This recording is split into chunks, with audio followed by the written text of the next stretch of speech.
Hello everyone and welcome back to our channel. In today's video, I'm going to show you how to change speed on CapCut.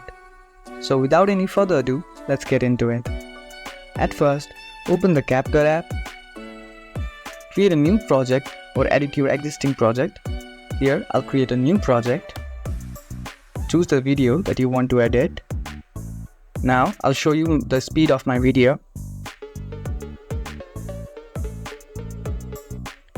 Now, select the video and you'll be able to see speed on the bottom menu.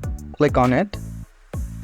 Now, click on curve or normal to change the speed of the video. I'll simply choose the normal option. And from here, you can increase or decrease the speed of the video. For instance, I'll increase the speed of the video by 1.5. And to save the changes, click here. And now as you can see, the duration of the video is also decreased as we have increased the speed of the video.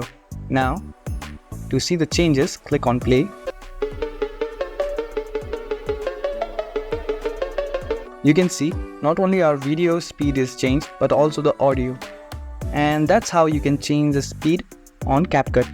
If you found this video helpful, don't forget to give this video a thumbs up and subscribe to our channel for more tutorials like this.